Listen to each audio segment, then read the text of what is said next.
What is happening, everybody? James Hancock here. I'm back for what I hope will be the first of many videos about the work of author J.R.R. Tolkien, specifically the Second Age, a period in Tolkien's lore that is relatively unknown to casual fans, but one that is absolutely fascinating to read about. The new show by Amazon takes place during the Second Age, so I thought it'd be fun to serve up an introductory guide of sorts, and hopefully convince more people out there to sink their teeth into the material that's available. Like many of Tolkien's fans, I'm both curious as well as extremely nervous to see what Amazon's going to do with this massive project. A lot's been said about the show's astronomical budget, and more importantly, whether or not the show has a chance in hell of being true to the spirit of Tolkien and his legacy. The showrunners J.D. Payne and Patrick McKay, they're relatively inexperienced apart from working on Star Trek Beyond, a movie that I did not particularly care for, so I'm a little skeptical, but always hopeful, perhaps naively so. But here's the key thing for me as a fan. No matter what happens with this show, Tolkien's literature represents one of the greatest feats of the human imagination that I've ever been exposed to, and his works are going to endure as long as there are at least a few people out there who remain interested in the written word. For my part, I've read The Hobbit, The Lord of the Rings, and the Silmarillion many times over, and will continue to do so until my dying day. And while I might sound a little skeptical about Amazon's chances of delivering a great show, I do have to pause and acknowledge just how many amazing film and TV adaptations have already been made. I grew up watching the Rankin Bass animated version of The Hobbit on repeat. I have a lot of love for Ralph Bakshi's animated Lord of the Rings, in particular how well he handled the Mines of Moria sequence. And Peter Jackson's original Lord of the Rings trilogy revealed that the fantasy genre could be just as epic and just as stirring as any classic film or historical epic out there like Lawrence of Arabia. And when I see how many franchises out there have been wrecked by lesser filmmakers, it makes me appreciate what Peter Jackson accomplished all the more. Even if I'd rather tear my eyes out than revisit the 3 movies he made out of The Hobbit, 1 movie would have been just fine, but let's focus on what's coming our way in the future. So today I want to stay focused on the Second Age of Middle-earth, and if you don't know what the Second Age is, then good news, this is the video for you. And if you're already an expert and have earned your black belt on the subject, well then stick around and give me some notes. My goal of this video is to provide an interesting summary or overview for people out there who are curious, and if I'm lucky, perhaps I'll convince some of these folks to do the deep dive, crack open the source material, which in my opinion offers the best fictional setting in imaginary history ever invented by a single human being. And if people want to know where my information will be coming from, I'm basing this rant primarily on the following sources: the appendices at the end of The Lord of the Rings, specifically Appendix A, Annals of the Kings and Rulers, and Appendix B, The Tale of Years. That's the appetizer. The full meal is in the final 2 chapters of the Silmarillion. And if that doesn't sound like much material, bear in mind that Tolkien wrote these sections like a history book, not a novel, leapfrogging through thousands of years of lore and all the major colossal events that took place in Middle-earth during the Second Age. The good news is that with the material available, the show does have a great structure to follow. The bad news is that you can't do a straight adaptation like Jackson did with the 3 novels that make up The Lord of the Rings. The style is just much more broad and sweeping, which gives Amazon, unfortunately, a lot of rope to hang themselves with. But let's start with the basics. What is the Second Age? If you've seen Peter Jackson's Lord of the Rings movies, you've had a very small taste of the Second Age already. The opening scene in the Fellowship of the Ring, where the last alliance of elves and men defeat Sauron and cut the one ring from his hand, this was the battle that marked the end of the Second Age in the year 3441. Everything else that you know and love from those movies, specifically the War of the Ring, that all takes place thousands of years later at the end of the Third Age. And personally, I think it was a massive mistake for Amazon to call this new show The Lord of the Rings, and that it creates so much confusion and so many misguided expectations among casual fans. But if Amazon had called the show The Second Age of Middle-earth, something tells me only a handful of nerds like myself would bother to watch. And let's be clear, with the hundreds of millions they're investing, Amazon needs every pair of eyeballs on the planet they can find to justify the size and scope of this project. At any rate, in spite of this misleading title, you can expect to see some familiar faces in that a lot of these characters have very long lives, specifically elves like Elrond, Galadriel, and Thranduil.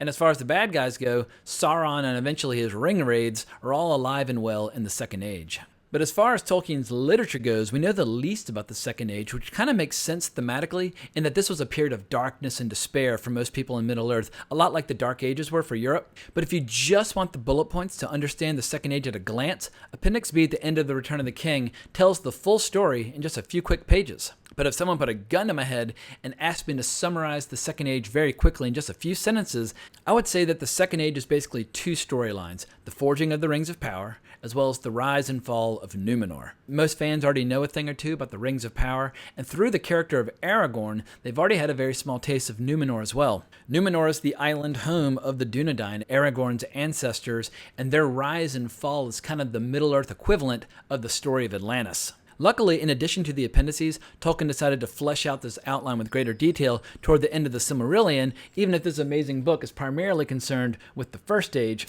And originally I had hoped that Amazon would be tackling the first age instead, in that there's so much more material to be explored. On the other hand, the first age is so grand and so epic and so mythological in scope that even the insane amount of money that Amazon is already spending, it might not have been enough to capture the first age in all of its glory. So I'll save the first age for another video another day. But while I'm on the subject of the first age, it's worth noting that the first age ended in spectacular fashion with the defeat of Sauron's master, Morgoth, otherwise known as Melkor, who was finally defeated by the hosts of Valinor with the help of the people of Middle-earth. Sauron was offered the chance to return to Valinor and answer for his crimes, but he chose to go into hiding instead. But the cataclysmic end of the first age, it changed the land of Middle-earth forever, as you can tell by doing a quick compare and contrast between the maps from the two different periods. But the biggest change by far was the creation of the island of Numenor, which was a gift from the Valar to the men who had helped defeat Morgoth. These men were blessed with much longer lifespans, and their first king was Elros, Elrond's brother, who chose to live among men and have a mortal life.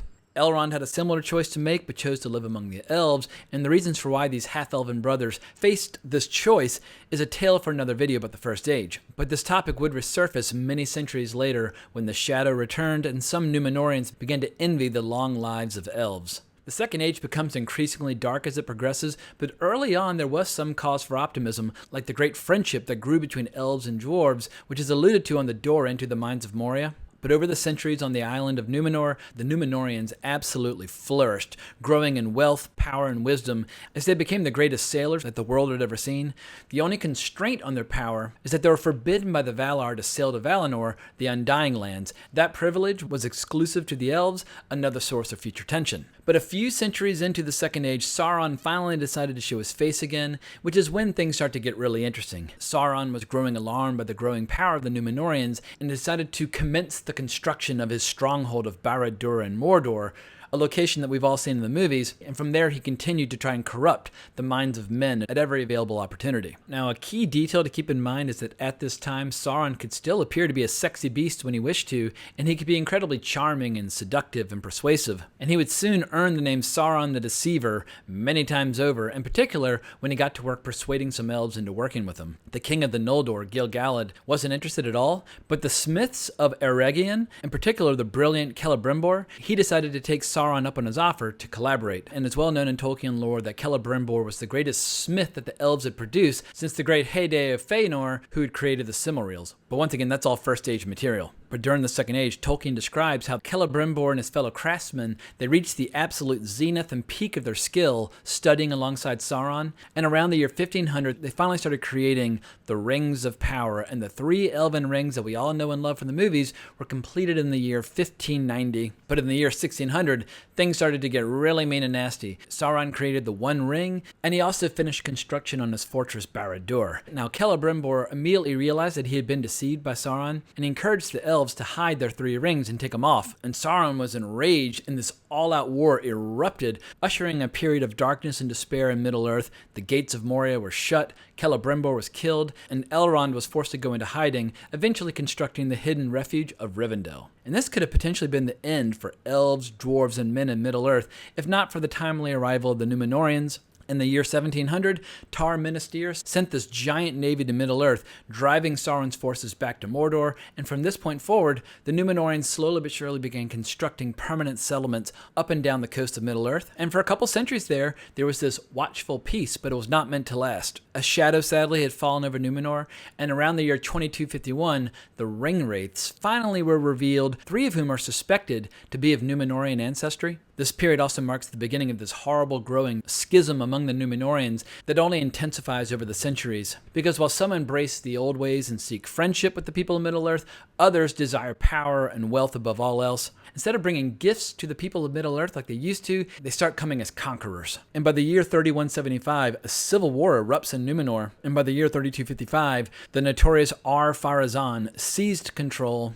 Now, Ar-Pharazôn is quite a notorious character. He was mad with ambition. He essentially wanted to be the ruler over everything, but he could back up his ambitions with action, and he basically achieved the impossible when he sailed to Middle-earth with his armies and forced Sauron to bend the knee and be taken prisoner. And given what follows after, I suspect Sauron was kind of playing a long game, but Tolkien describes how even Sauron at that time was completely in awe of the might and splendor of his foes. But as history would soon prove, taking Sauron prisoner was a fatal mistake for Numenor in the long run. Remember that Sauron at this time was still the master deceiver, and he soon became Ar-Pharazôn's closest advisor. And Ar-Pharazôn, in spite of his very, very long life, he was starting to get up there in age, and he was terrified of his own mortality. So in the year 3319, Sauron convinces the king that he could possibly claim immortality by breaking the ban and sailing to the Undying Lands with the greatest navy that the world had ever seen. And in response, the Valar, they utterly destroy Ar-Pharazôn's army, they plunge Numenor into the sea, and Sauron's body is completely destroyed. However, his spirit survives, and eventually it flees back to Mordor, where he had wisely left his ring behind. But as he starts to take shape again, from this point forward, he can never take on a shape again that was pleasing to the eye. But this cataclysmic event would have been the end of Numenorean culture, if not for the very wise Elendil, who with the sons Isildur and Anarion, they gathered up as many faithful Numenorians as they could, and they escaped by boat before the cataclysm struck. And just to tie things back to the Lord of the Rings, Aragorn would eventually be Elendil's 89th great-grandson. And upon their arrival in Middle-earth, they founded the two nations, Arnor in the north and Gondor in the south. And they had a little time to get settled, build cities, armies, etc. But eventually, Sauron felt strong enough to raise Holy Hell again and attacked. So in the year 3429, Sauron took Minas Ithil, which would come to be known as Minas Morgul in the Third Age. Anarion held down the fort, keeping him at bay at Minas Anor, better known as Minas Tirith later on, while Isildur, he went north to get help from his father, which brings us full circle to the last alliance of elves and men, which was formed in the year 3430. By 3434, Sauron's forces were defeated at the Battle of Dagorlad, and that's when the Siege of Barad-dûr began.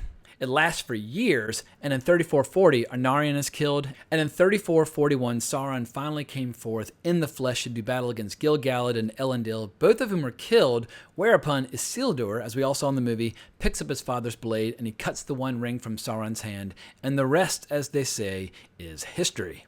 So that is the Second Age in very, very broad strokes, in that this is a summary. I obviously left out tons of great details, each of which could be the subject of its own video, and I'm sure I butchered the pronunciation of a few words here and there, but we can't all be as eloquent as Christopher Lee in pronouncing J.R.R. Tolkien's rich library of names and terminology. But when it comes to the future show, the material that has me most excited by far would be the scenes where we get to see Sauron working alongside Celebrimbor, and the scenes where we see Sauron manipulating the king of the Numenorians, because those scenes open up the door to all these dark, evil, ritualistic sacrifices to Morgoth and all kinds of juicy stuff. We've never seen Sauron depicted in such a fashion before, and done right, it could be riveting entertainment. As far as my confidence in Amazon goes, a lot could go wrong. I mean, Peter Jackson's original trilogy, I think we now have to acknowledge, it was a 1 in a million home run. So much could have gone wrong, but in the end, so much went right. And I'm not expecting anything remotely as satisfying as that. And I think what helped is that Peter Jackson not only was at the height of his powers as a filmmaker, but he was obsessed with Tolkien's vision,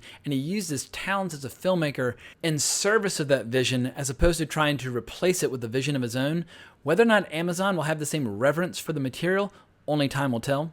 I mean, my attitude is, if you're going to adapt Tolkien, do everything in your power to make it feel true to Tolkien, because Tolkien, with all the languages he invented and the history that he invented and all these cultures, it's what makes this world feel so lived in. It gives it this enormous sense of depth. It gives his fictional setting a foundation that so many other fictional settings just completely, totally lack. And I feel like if you're going to try and make movies and shows based on that world, you should lean into the source material as opposed to taking it in your own direction. But even if the worst happens and the show is unwatchable, that will have no impact whatsoever on my love and affection for Tolkien's work, as well as the adaptation we've been lucky enough to see so far. And also, his books have inspired so much great art by folks like Alan Lee and John Howe, even great video games like Middle-earth Shadow of Mordor or Middle-earth Shadow of War, or my personal favorite, which is hard to find now, the strategy game Lord of the Rings Battle for Middle-earth 2.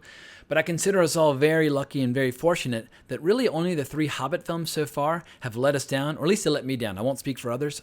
But I think that's all I have to say for now. If people enjoyed this video, I'll totally do more videos on the topic in the future. The First Age would take days to cover, but it would be a pleasure and a privilege to do so. In any case, let me know what you think in the comments below, and be sure to like the video, subscribe to the channel, hit the notification bell, all that good stuff. I hope you enjoyed my rant, but more importantly, as always, onwards and upwards.